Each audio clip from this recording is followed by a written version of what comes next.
Never mind. Okay.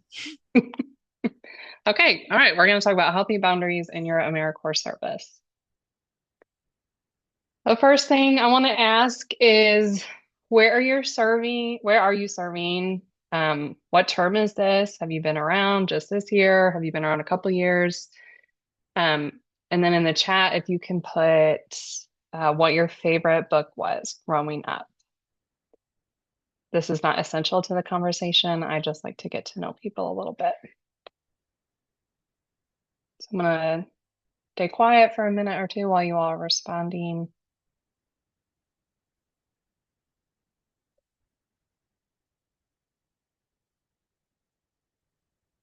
Thank you, Jamie. Hey, Sonia. Oh, the snowy day. My son loves that book. He carries around the little Peter doll he has. All right. I love how there are so many books I've never heard of. This is great, great recommendations for me to get for my kid.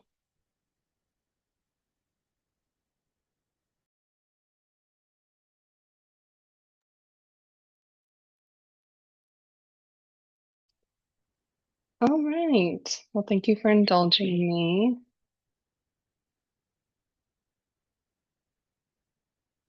I loved Junie B. Jones, Zoe.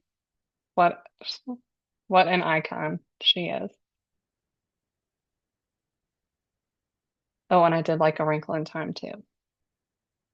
All right. I like this little image I found on the internet a few years ago. If you are not familiar with this book, it's called The Giving Tree. Um, and it's, yeah, just really about what a tree does for this little boy who grows up and continues going to the tree throughout his life cycle. I love the little addition at the end. I think it's perfectly encapsulates uh, the need for healthy boundaries, right? So it's I'm too busy to climb trees, said the boy. I want a house to keep me warm, he said. I want a wife and I want children, so I need a house. Can you give me a house? And the tree said, okay, hold up. This is getting out of hand. I just think that's a cute little note as we begin this conversation. There are so many ways you could define boundaries, especially in different situations and different roles that you play in your life. When we talk about your service specifically, I think a great definition of a boundary is your set of guidelines, expectations, and rules that set the standards for you and your work in the social service field. And boundaries set limits for safe, acceptable, and effective behavior by workers. We're talking about personal boundaries. I look at that really as the limit and rules we set for ourselves within our relationships. I'm going to touch a little bit on personal boundaries as well as the boundaries in your service during the next few minutes. These are types and traits of boundaries. I said they're typical traits because I think you could list many more bullet points for each category. But we look at rigid first. So that's where we're talking about avoiding intimacy, close relationships. You're unlikely to ask for help. You think you can do it on your own. You don't need anybody. No one can do it the way you do. People with rigid boundaries can often keep at a distance or protective of their personal information. You may come across someone with porous boundaries. They are very keen to overshare. They get overinvolved. They may have a difficult time saying no. They don't want to hurt anyone's feelings. They want to be helpful. They don't want to rock the boat. I think that can be very common during your AmeriCorps experience because you have signed up for this commitment where the goal is to make a difference, right? You're wanting to serve other people and you want to do that um, with the maximum impact that you can have. So I think it can be easy to have porous boundaries in that regard. Ultimately, we should all want to strive for healthy boundaries, meaning we value our own opinion, we don't compromise our values, we know what they are. We know what our personal needs are. And we have a easy time saying no and accepting when others tell us no when they hold their boundaries strong.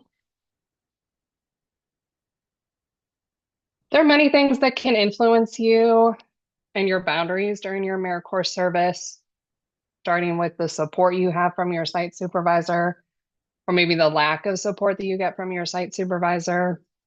If you have someone that's asking you to do everything possible at your site and not really understanding that you have a specific role to fill while you're there, that can make it tough to maintain the boundaries that you're trying to set.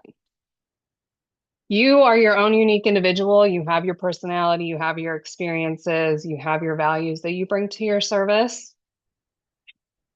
If you're experiencing any type of stress or burnout, that can definitely affect what your boundaries are. And then what boundaries you're bringing into your service experience. So do you have those rigid boundaries? Are they more porous? Do you have a mixture of those? What does that look like as you're entering your service? I'd also be curious, and again, you don't have to share it out loud, but if you wanted to put in the chat, if any of you think that you had any change in the type of boundaries since beginning service. So maybe you went in with a little more porous boundaries, but after some time, you all are a few months into service, if that's changed for you. Hopefully you are coming into a more rigid stance if you started porous. Ultimately, our goal is to meet those healthy boundary expectations. And I'm really sorry, I don't know why my voice is cracking. I apologize.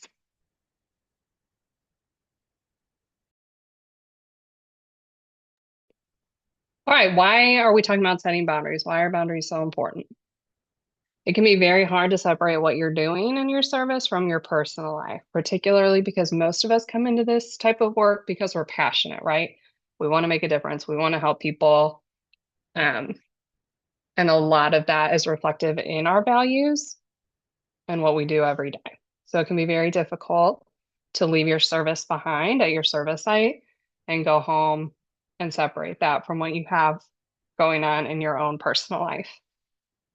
We want to set those boundaries to make sure we're serving people at our site within the scope of the position that we're assigned to. So like I touched a minute ago, um, you may have not necessarily your supervisor, but other people at your site that are expecting you to do everything. Um, you may be there just to provide housing navigation services, but they're also asking you to complete HMIS data entry or make coffee for clients or give transportation services to clients when that's not what you signed up for specifically. Setting boundaries is also important for protecting yourself and those at your service site. It's essential to have good boundaries, especially when you're working with vulnerable populations like the ones you all are serving. And understanding that your service is a professional experience. Some of you may be new to like the working field. Some of you may have years more experience than me and Hallie combined.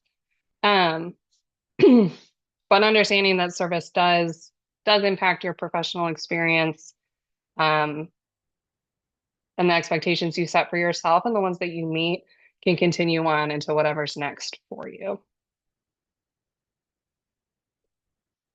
There are a few signs if you reflect on your own life at this moment that may help you realize you may need to set some boundaries. If you're someone that's taking responsibility for other people's actions, feelings, or thoughts, that can weigh a lot on you. It's too much. You are only responsible for yourself. That doesn't mean that you don't treat people with care or respect or dignity, because of course we still want to do that. We want to honor people's worth, but we can't be responsible for that. We can only control what we're doing. If you approach your service negatively, if you're angry, resentful, that can be a huge indicator that you may need to set some boundaries or even take some space from what you're doing. If you're allowing poor behavior at your own expense, so people are putting too much on you, your clients are asking too much, you're not understanding that you can say no or how to say no, that may influence you. And then like very serious indicators that you may need to set boundaries if Uh, get to a point where there's like manipulation going on, there's harmful behavior that can hurt other people as well. I keep saying you, I really just mean the collective you. I'm not pointing to anybody specifically at this moment in time. I think this is a good image to help, um, yeah, just visually bring an understanding of what the cycle looks like when you do have unhealthy work boundaries. So you're sacrificing your own needs when you have people infringing on you and you don't have those boundaries set up. You're sacrificing those needs, and then expectations increase for the next time you're interacting with someone. Because if you haven't had any boundaries with them, why wouldn't they just try and seek out more from you? And it's not necessarily in a manipulative or harmful way. It's just when we are serving these people that are in need, right, of assistance, people are going to do what they need to protect themselves and get what they need. And so it is very hard to, yeah, clearly set up that boundary with them and make sure that their expectations of you don't get out of control. All right, we're going to be a little more engaging in this section. Again, you don't have to come off camera. Um, if you can unmute yourself, or you could even use the like emoji, I think that's available on Zoom, or put in the chat. We're going to go through a few situations of times that you should set a boundary, and you're going to tell me if you need to or not. Okay, a former client has sent you a friend request on social media. Do you think in your role as an AmeriCorps member, would you accept that friend request or not? And why?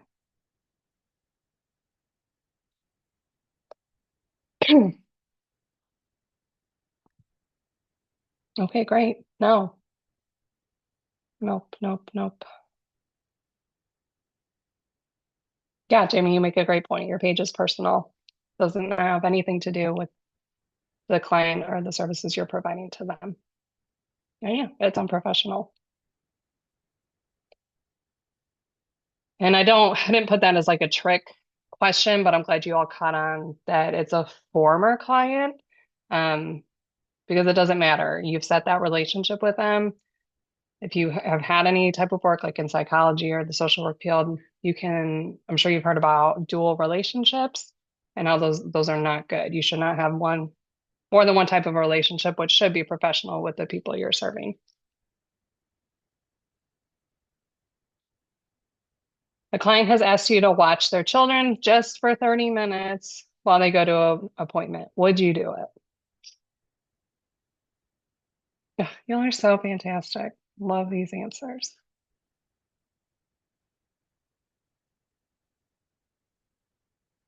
A client asks if they can give you some money or a gift as a way to say thank you for you helping them. Perfect.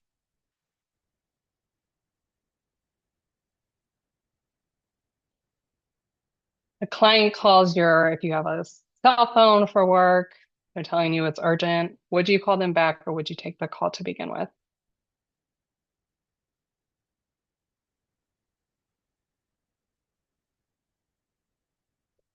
Do you think it's appropriate to hug a client?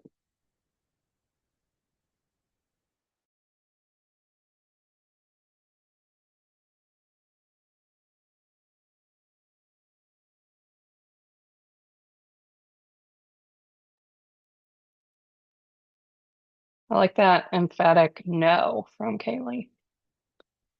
A client asks you to give them some money so they can get some gas to get to an appointment they have the next day. Would you give them money out of your own pocket?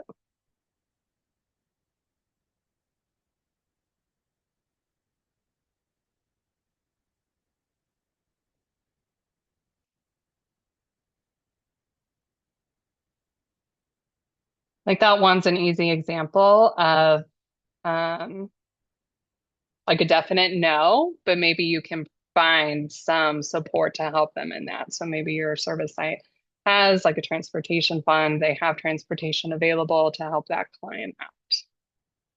Yes, Kaylee knocked it out of the park. Everyone's knocking it out of the park. Thank you.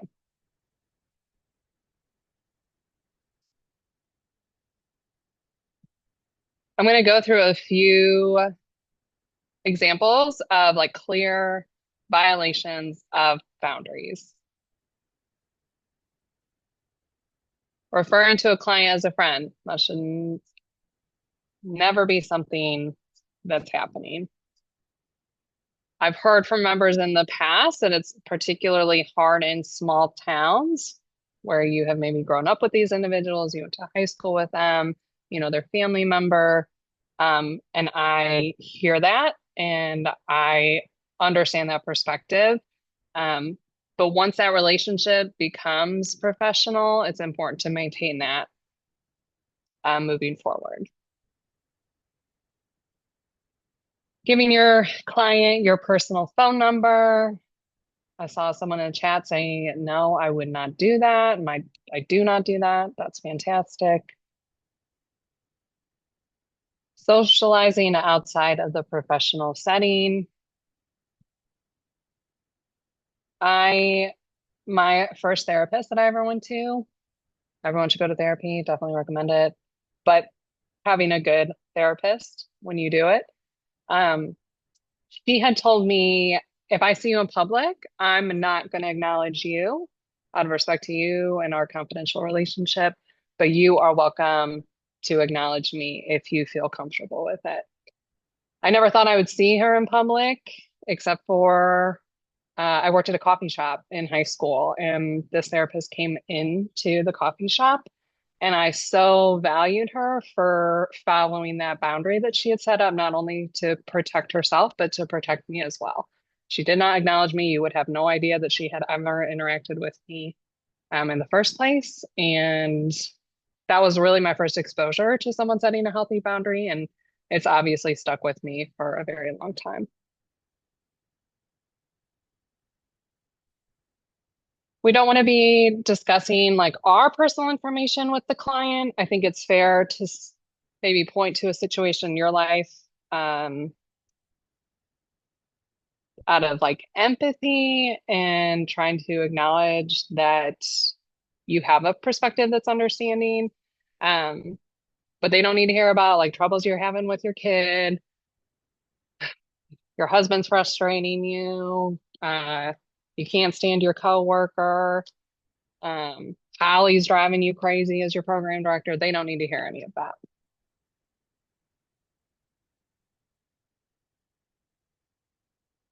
Okay, you should not be giving gifts to your clients and you should not be accepting them either. I know it's not necessarily hard, but like during my service, I provided housing and credit counseling, and people would try and like offer you something, especially in cultures where it's like that's just typical to be kind and giving, regardless of your circumstances. But it's a hard no because you don't want to blur those relationships or those boundaries. You should not be friending or following your clients' social media accounts. That's completely unnecessary and inappropriate. Having a personal relationship after the professional relationship ends. I'm not going to elaborate on that. If you have questions, I'm happy to answer that. Absolutely, like totally 100% no, obviously, is having an intimate relationship with a client never appropriate. Poor ethics, poor boundaries, just terrible all around. And if you're in a circumstance where you're having to think about, would this violate a boundary? The general rule is probably just don't do it. Don't let it happen. This is where your site is hopefully supportive in this, that they can help you if you're new to this work or new to this field on developing those healthy boundaries. Um, I think probably every site I know would rather help you figure that situation out rather than it happen and then they have to go back and remedy the situation. So it's more of It's better to ask permission than ask for forgiveness, if you've ever heard that term. These are some ways you can be setting those boundaries, especially when you're working with clients specifically. Um, when you first enter that professional relationship with them, defining your role, explaining what you can and cannot do for them. What are the limitations of your position? What are the limitations of the services your site provides? Um, Being specific about your hours of contact. So if your service schedule is 8:30 to 4:30, Monday to Friday, that's when they can reach you. They should not be reaching you outside of those defined hours because you are going to maintain those healthy boundaries. Providing the appropriate contact information. So again, if you have a service site, cell phone, if you have a site specific phone number, email, uh, any of that. I know some sites previously, maybe you set up like a Google phone number that they can contact if a site number isn't available to you. That's totally appropriate, I would say, just as long as you're not giving them any personal information. If you experience any inappropriate remarks from clients or any inappropriate requests, addressing them in the moment. And if you need help with that, your site or your supervisor should be able to support you in that. Setting boundaries does not mean saying that they can contact you at any time, giving out your phone number, accepting gifts, responding to clients outside of established work hours, or friending those clients on social media.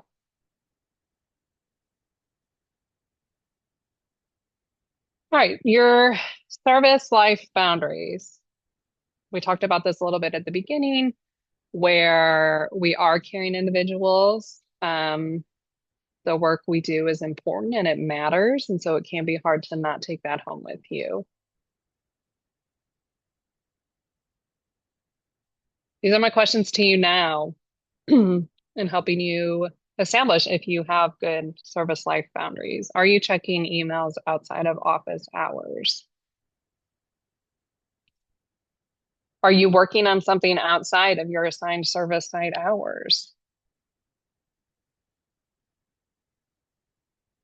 Do you feel obligated to answer a colleague's work-related text or phone call late at night?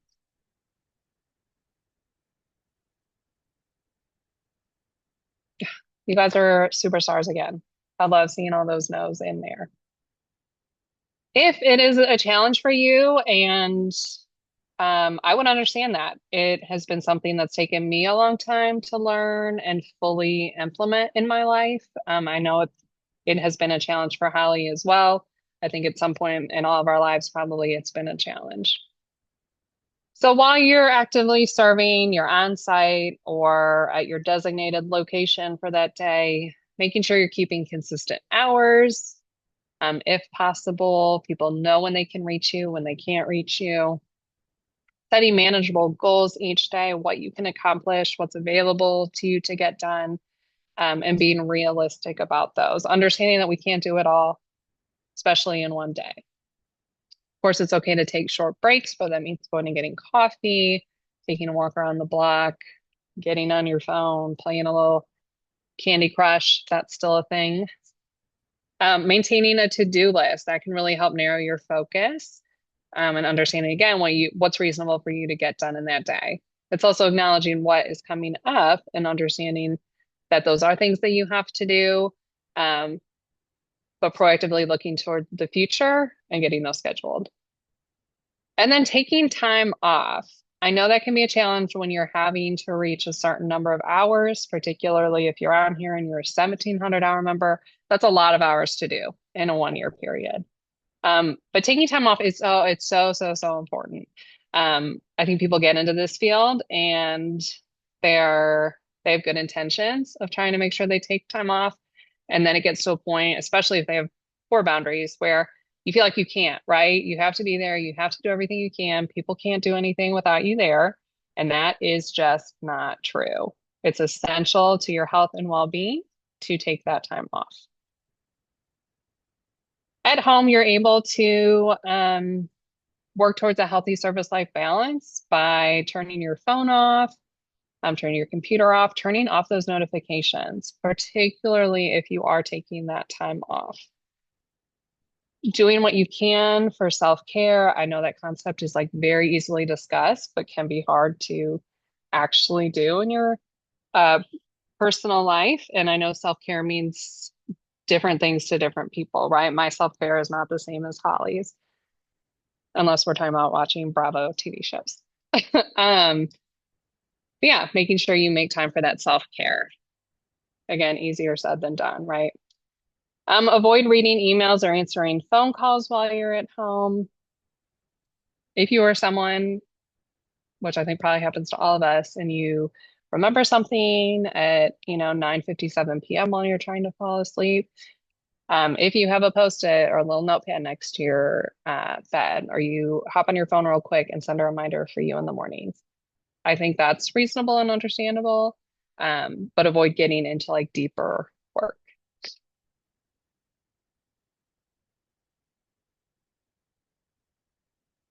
All right, this is us telling you to set boundaries, except for I think all of you have really great boundaries. So hopefully this is just a reminder.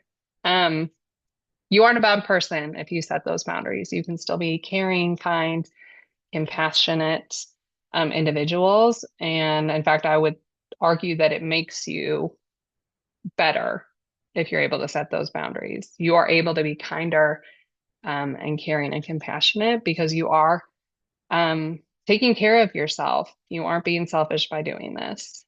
And it's helping you protect your own peace, right? We can't show up for the people we're serving if we're not even showing up for ourselves.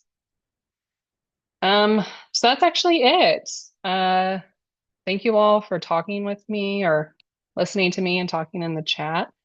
Um, I appreciate the service that you're providing and the work that you're doing. It very much matters to me. I know it matters to the people that you're working with and your service site. Um, and so again, thank you for what you're doing and thanks for letting me talk at you for a little while. So with that, I'm going to give it to Holly. Oh, I think I have to make you host again. Yes, please.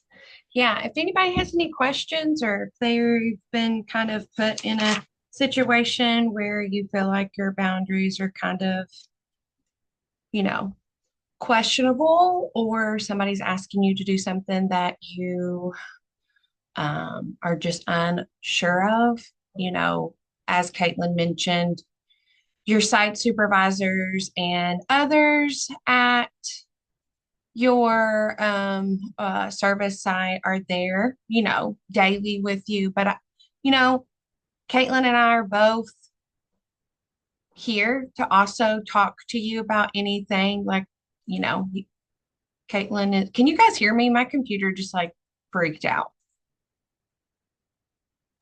Yes. Okay, I'm sorry. Thanks for that. But yeah, thanks again, Caitlin, for just helping us all remember. I think January is a good time for us to kind of think about our boundaries as we move into the second half of our service. It's a new year. If you are someone that is looking to tackle new goals for yourself, I think boundaries is a really good one to add to your list that you have set for yourself for this year. Caitlin, if you don't have anything else, I'm gonna Yes. Thank you again for relieve having me. you. You I you're am gonna hop dismissed. off. No, All right. thank Y'all you. take Good to care. see Have a great you. day. Bye. Bye. I'm gonna share my screen just for a couple of reminders and updates. And I'm sorry, my desktop just went crazy on me there for a minute. Couldn't see anything.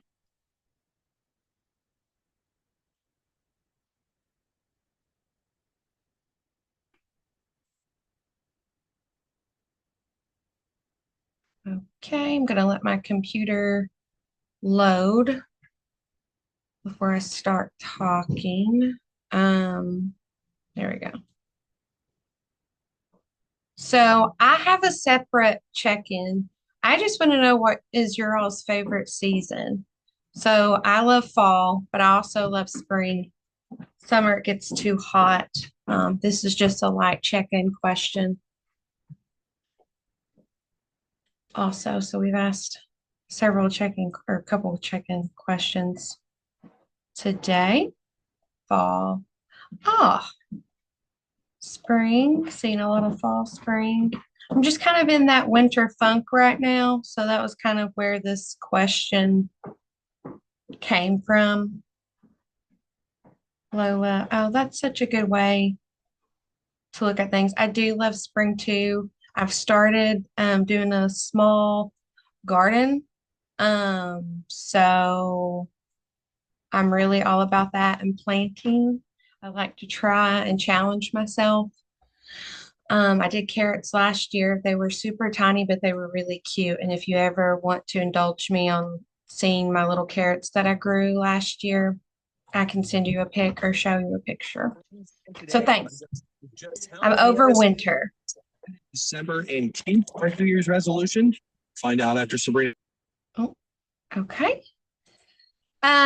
This is just a reminder if you haven't already, um, please send over any volunteer reports for the month of December and same with any new households that you served during the month of December, or if any of your previous households that you reported on were moved into housing during December, send over those wrap up forms.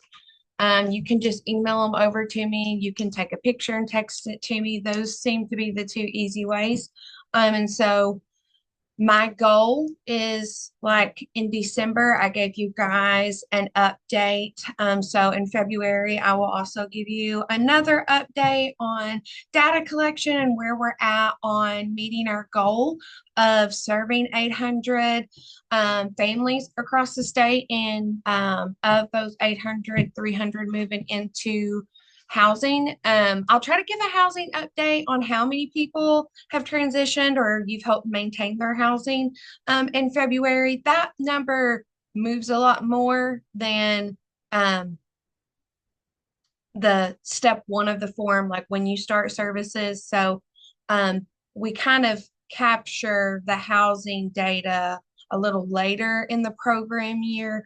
But yeah, like every 2 months, I'm going to give you that update so you can kind of know as a program where we're at. So if you can get those forms over to me either today, tomorrow, early next week, that would be really great because I'm really staying on top of our data and who we are serving. So I really appreciate that. I know you guys are busy. Um, I know we've all, since before the holidays, we've been talking about MLK Day. This is again just a reminder that Monday is a day on for us. So I expect you to be out and about in your community serving.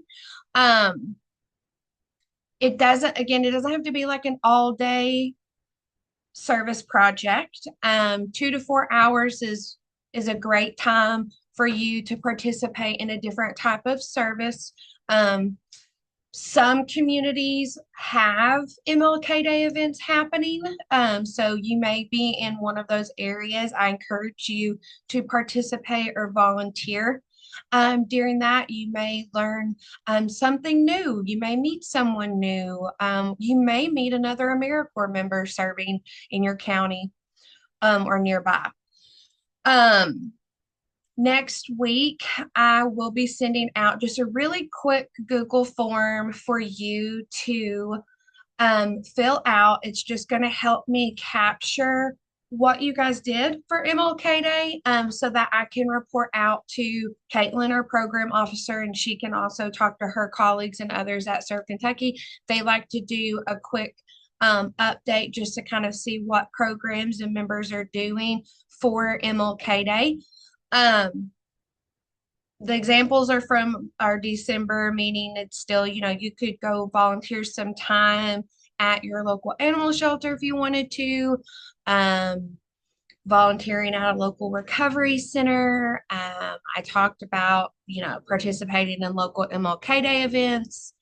Um, some members in the past have wrote words of encouragement to community centers, like local senior centers, local emergency management departments, even dropping them off at like schools and places like that, hospitals, just to kind of give everybody um, some of that appreciation that doesn't always happen.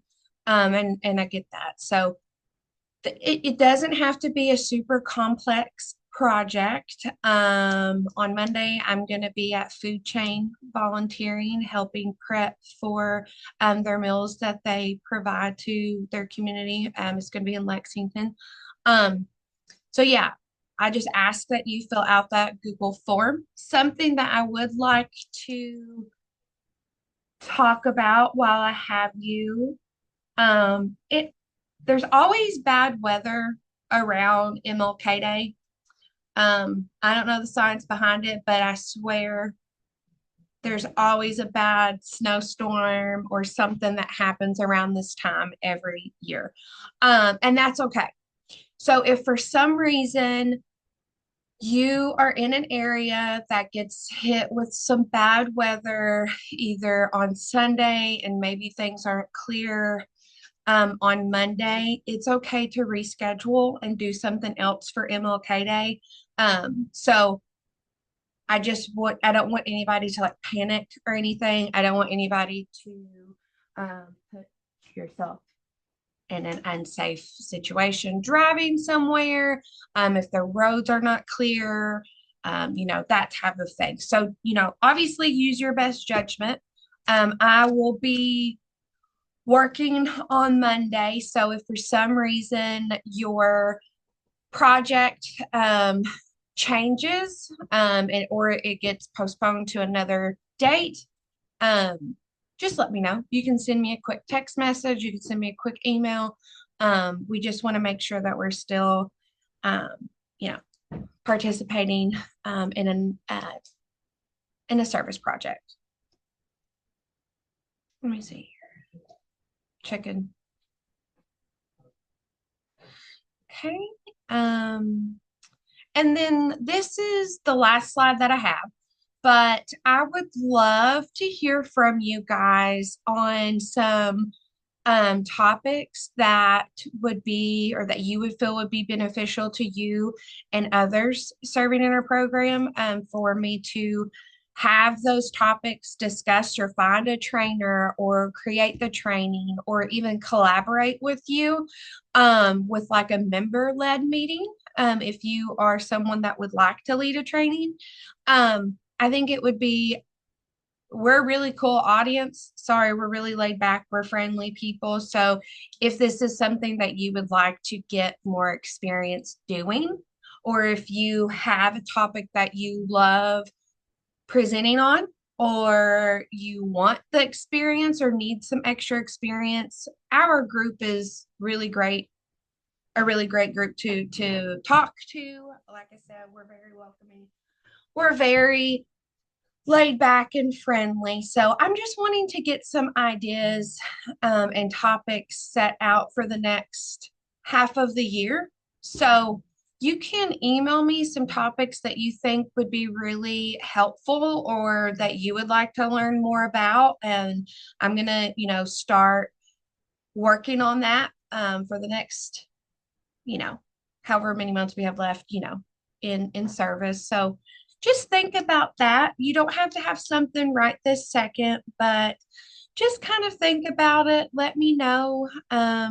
Boundaries and self-care and professionalism, those are all things that we will talk about every year that we're in a program.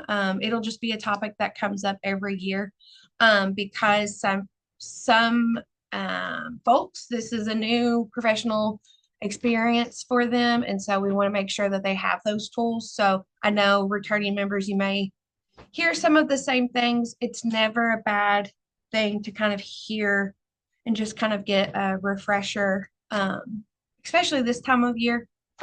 I'm saying that really directed towards myself.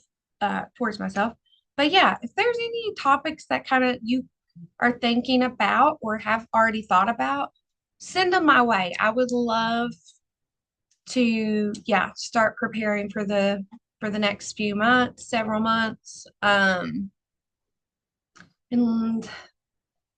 I think that's all. Again, I would love for members to feel comfortable to talk to your other core members. So if you have something that you would like to present to us, I would love to hear about it. We can set up some times to, figure out anything, or, I'm here to help you with PowerPoint slides, or if you want it to be more interactive.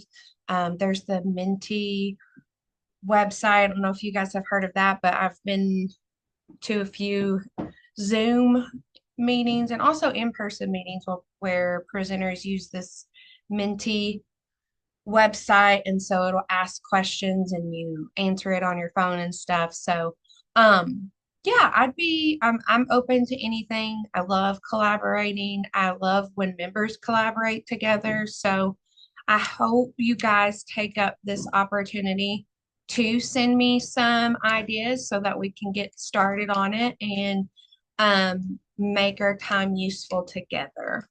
Do you guys have any questions that you have for me? Oh, thanks, Crystal. I'm glad I'm a fall gal too. Oh, that would be fun. Lola says that she would like to learn more about each service site. You've got my gears turning, Lola. I think that that would be really great. Um, you guys are learning more and more about your sites every day. So maybe we can start there. Okay, that is a great starting point. Thanks, guys. Great. Okay, well, before we log off, just send over any service forms again that you have. Monday is MLK Day. I know that they're given some winter weather over the weekend, so just, make the best decision for you. If for some reason you are in an area that gets hit pretty hard with some snowy or icy weather, if you need to postpone your project, or if an event gets postponed to a later date, let me know. I will still be working on Monday regardless. And so I can't wait to hear about your projects. One last reminder, and I'll make sure that I send this out in my recap email.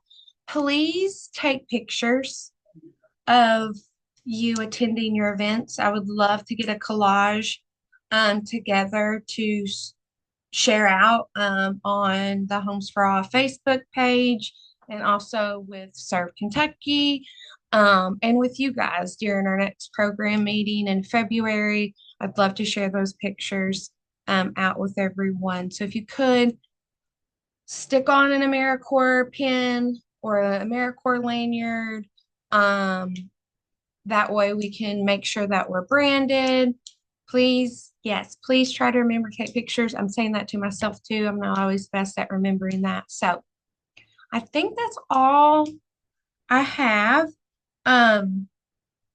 If you have any specific questions, you guys know how to get in touch with me, and you can log 1 hour of time under AmeriCorps training for participating.